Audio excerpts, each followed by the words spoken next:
Hello YouTube, welcome back to my channel for some more Samurai Warriors 4 2. So previously we left off at Shizugatake's battle in Ideals Chapter 1. So right now we have Chapter 2, another very familiar name, Komakinagakute battle.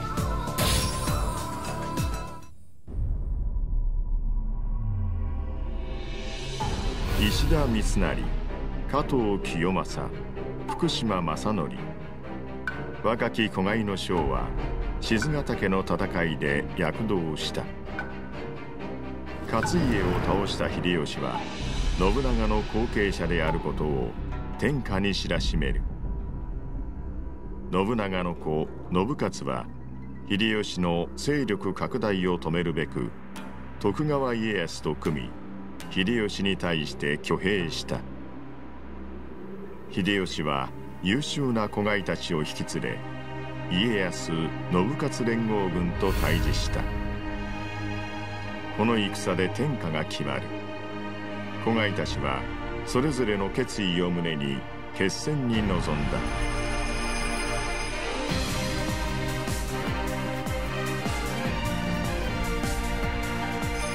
理想の将小牧長久手の戦い。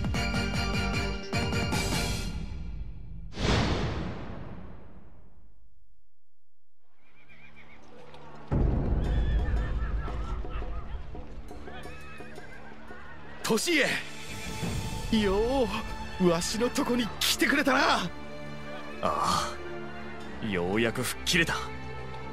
またお前と一緒にかけてんだ。天下までな。それが死んだおじきに対する仁義だ。おじき切り捨てた俺は太平の世を作んなきゃなんねえ。おうおう、分かってる。一緒に天下まで上り詰めようや。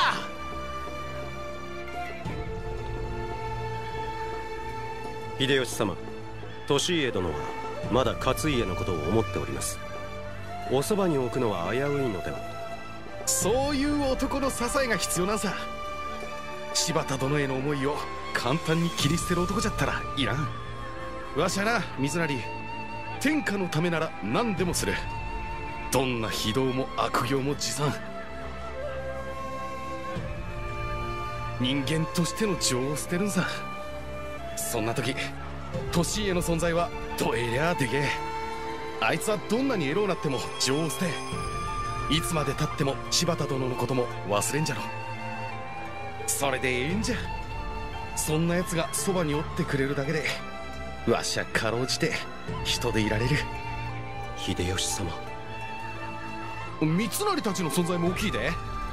お前らの喧嘩見とるとなんちゅうが和むわ。まだ力不足かもしれませんが、精一杯秀吉様の孤独をお支えします。利家殿がいなくなっても秀吉様を、そして秀吉様の天下を守り抜けるように。おお、頼りにしとるで。早速家康殿との戦いで太鼓を立ててくれや。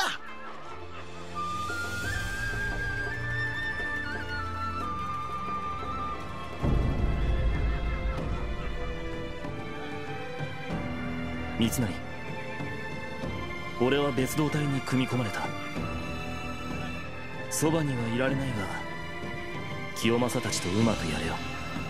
お前はおねね様と同じようなセリフを。大丈夫だ、俺たちの力で家康を倒してみせる。ならい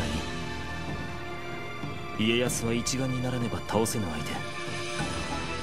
手。くれぐれも気をつけるようにな。ああ、お前もな、義継。Well then, that was a epic prelude, if I would have to put it in this way.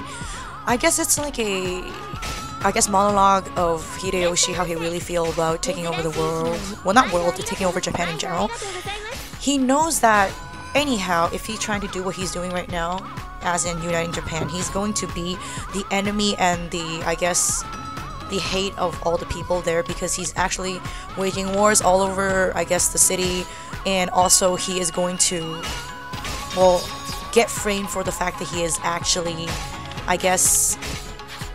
like a ambitious person, because they all know that he was originally under Nobunaga, and now after Nobunaga's gone, you have to like step out, and he even took down like one of Nobunaga's most trusted officer, Shibata Katsuie. So they are, I guess, generally just putting up a lot of pressure on him.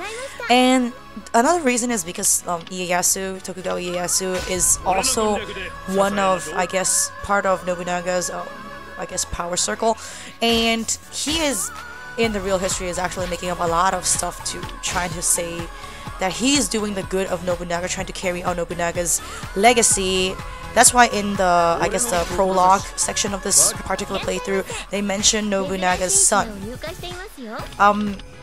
Of course, like, his son actually achieved nothing, but because he is Oda Nobunaga's son, and what this, I guess, scheme was to Ieyasu want to befriend Nobunaga's son and to make Hideyoshi look like he's actually not really, I guess, doing the job of Nobunaga. Instead of, he just wants to become in power himself. So I guess this is where the point when the anger of Mitsunari boiled down, because obviously, like, he knows that Hideyoshi went through a lot of things to actually get to where he is right now. And how dare you, like, to actually say something like he's actually trying to usurp power and be no good to the people of Japan. So, like, this is where the whole, I guess, rivalry and, like, being enemies between Mitsunari as well as, I guess, Ieyasu came in. But obviously, I don't really think that, let's just say, anyone who wants to take over the country might not just do it for the people. Like, in games as well as history, like, you would want to sound like you're a kind of nice person. But setting that aside, if because one of my viewers actually asked me a question, had I had the choice of being, like, asked to join a force, which one would I choose? Will I be actually joining Mitsunari, or will I follow the traits of Kiyomasa as well as Masanori? Well, as much as I really like the, I guess, the loyalty and the character attributes of Mitsunari, but, you know, there's one thing that Ieyasu has said correctly, is that, you know, Ieyasu and Maeda Toshie's plans for the world and the way they do it is by the least violence. They would want to talk things out and try to unite Japan ASAP. But the only issue is, unfortunately, both of them, like, are deceased. Yes, we do, well, not we, but, like, back then, like, Ieyasu does understand that Mitsunari actually tried very best to do what is the way of Toyotomi. But the problem is, he is overly obsessed with a lot of things. Like, he probably neglected people like Toshie, which was actually shown in one of the 3D cutscenes in the last battle, as well as, like, I guess, hiring of the leftover warriors from the different regimes that were, like, perished after the fall of Nobunaga. Like, he doesn't understand that I guess a country or a regime or a army can't be run by one person. There's got to be constructive, I guess, like, inputs, I guess, advices, suggestions from people who might not actually have the same vision as you do. So, all in all, I guess you can't be a perfect person. You lose some and you win some, or the other way around, you win some and you lose some. So, if I were given a choice to join a force, I would probably still join Ieyasu, because we know the inevitable will come. No matter how hard you try, the majority of Japan has gone onto Tokugawa's side, and you fighting over him is just basically throwing an egg onto rocks. But all in all, though, this campaign, I probably know where it is going. It's going to talk about the ideals of Mitsunari trying to follow the tracks of Hideyoshi and his party of faithful friends, like what we have here right now, Shin-Samon. I've owned a DVD of the voice actor concert of 2012, there was actually a live, I guess, voice acting of Shima Sakon with Mitsunari, and that was epic.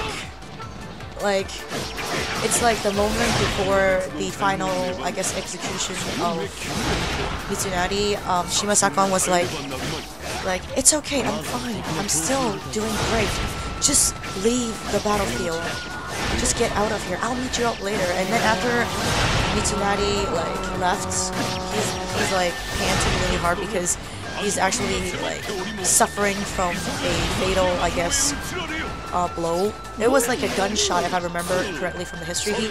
He suffered from a fatal gunshot in the guts, and because like Mitsunari looked back while he was riding the horse away from a battlefield, the last comment that Mitsunari said in that particular, I guess, event, like voice acting, was, "You can't lie to me. Although you are one of the people I hired, you're still my friend. I know the face of a very determined person to sacrifice himself. How stupid are you?" Well, if you actually listen to that in English, it sounds really nominal and kind of funny, but it's like, he says something like,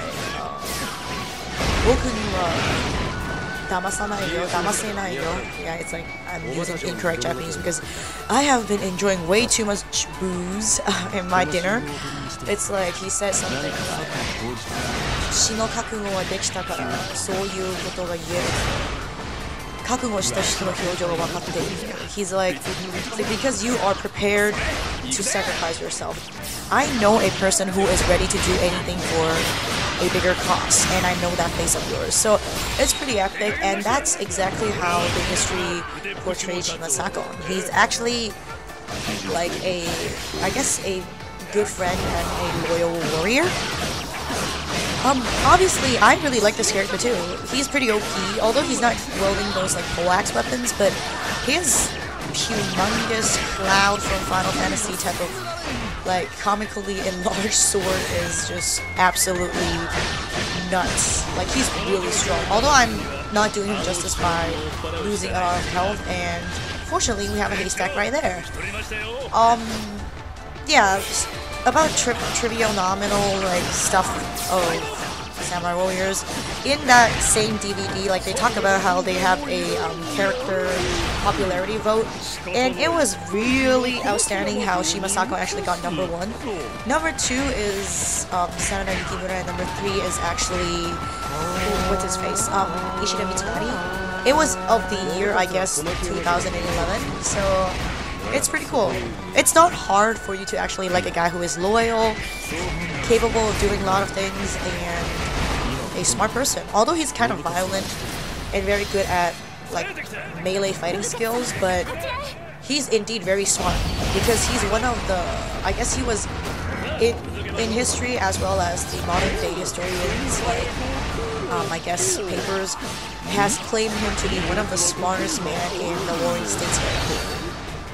You know what, I am not ill at any point, but I seriously have intensive allergic situation to the fog of Hong Kong spring.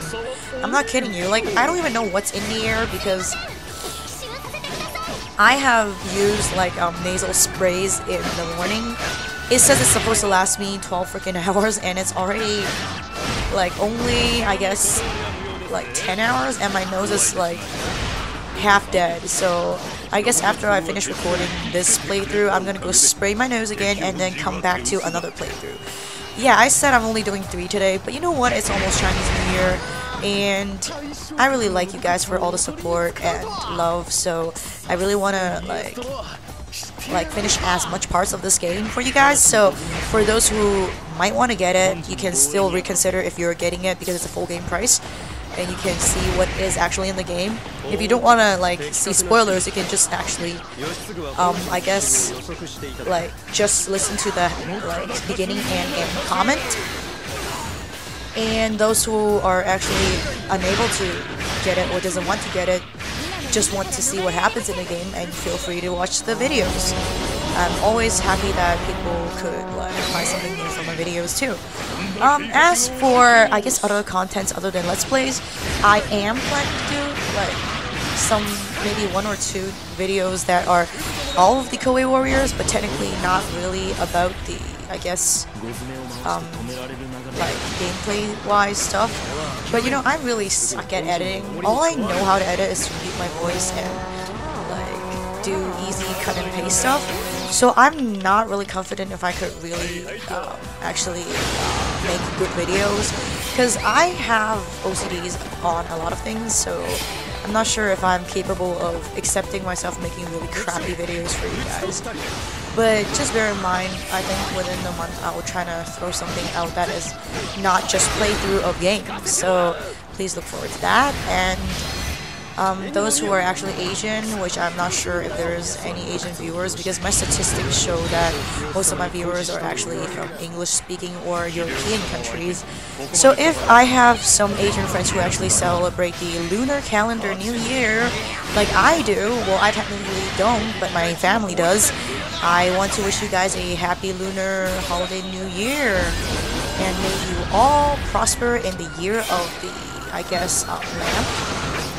I am turning 25 in September, so my year of course is gonna end in 2 days. All in all, 2014 has been a nice year for me. I started YouTube, I graduated from, I guess, grad school, and a lot of good things has been happening, and I am a very happy fella. So, coming back to this, Komakinagakute, it's actually, I guess, if you really want to commentate on this, it's kind of like a repetition, because when you play as Masatora, you actually play this particular battle too, obviously against Hideyoshi.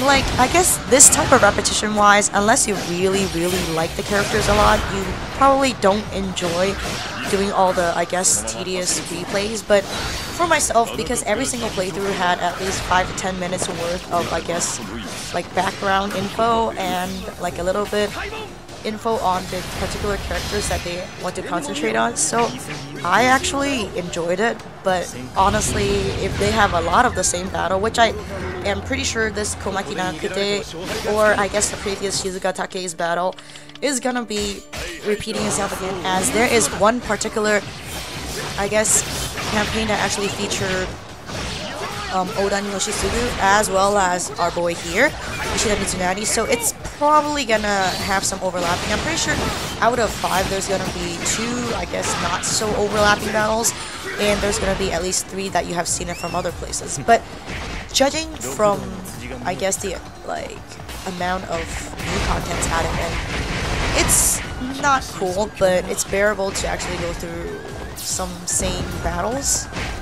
But honestly speaking, I guess if you really care for the story like I do, I really like it, because, you know, it's just like after you're briefed on like how like particular party of this battle feel like, and how the leadership like fluctuates, and how I guess people like struggle, bad grammar, struggle to, I guess, follow their own ideals and ambitions. It's pretty cool. Like, although you could play as the other side, like the Tokugawa side, but you don't really know how the, I guess, the Hideyoshi side feels like. And then playing campaigns from both sides actually helps you like get more understanding of the characters as well as the background of the battles. Although you may say this is video game logic, but then, like I've mentioned many times before, Koei actually did a very nice job in creating this game. Although they have a lot of like kind of BS contents like the truth of Monoji, because obviously in history, Matsunaga Mitsuhide actually died in his rebellion, so he blew himself up. You cannot revive that. But then mostly, I guess 60 to 70% of the occurrence is actually almost true to the actual history, because it's like in the 1950s, no, not 1950s, the 1500s. So basically, not a lot of really solid evidence exists for us to actually say, hey, he actually really did this. So a lot of imagination as well as like innovation was placed into the game, but all in all, it didn't ruin the, I guess, historical sensation of this game. But you know, from what Kato Kiyomasa is saying right now, you already know the schism is gonna initiate. Because, see, like the other two says, although like maybe Ieyasu is not the best guy, but he has his wits and smart in it. It's not bad to have him as one of our comrades. And you know our boy like Mitsunari is gonna like suggest the different option by saying, I will bring you guys to Hideyoshi's desired, I guess, kingdom. And I guess this is the chapter of ideals that actually show the, I guess, chasm between the three young men who used to be best friends.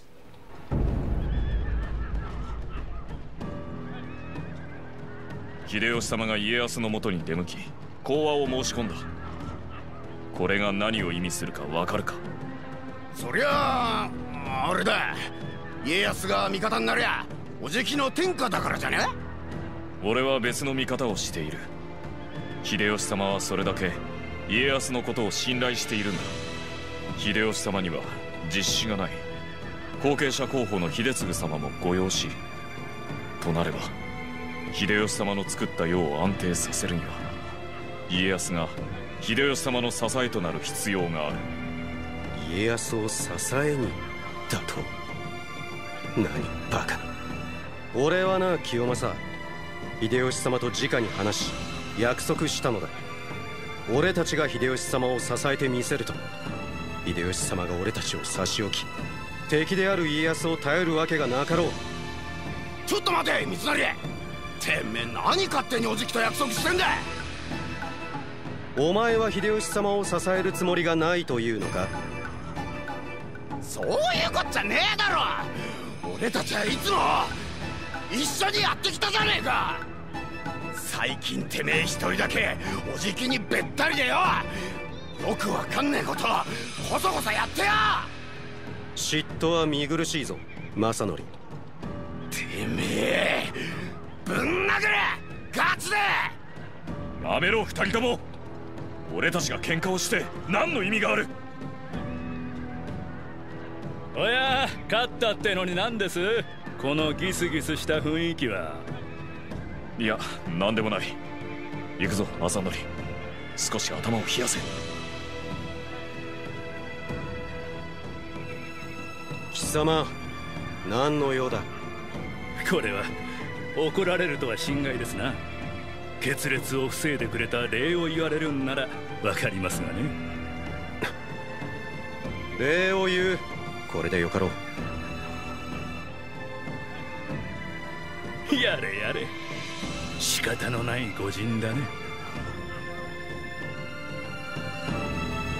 Well then, so you know the schism already began in this particular battle, and what is coming up, for those who actually played 4, you already know they're gonna go into arguments, and right after Hideyoshi died, they actually just literally split forces. So coming up next is the conquering of Kyushu. Wow, finally something that I haven't been playing in the previous few battles. So from the caption it says the schism is growing, like I guess larger, and they have more misunderstanding, and it's not going to be stopping anytime soon. So we are going to take over Shimazu's Kyushu and make Hideyoshi's land. So I'll see you guys in the next battle.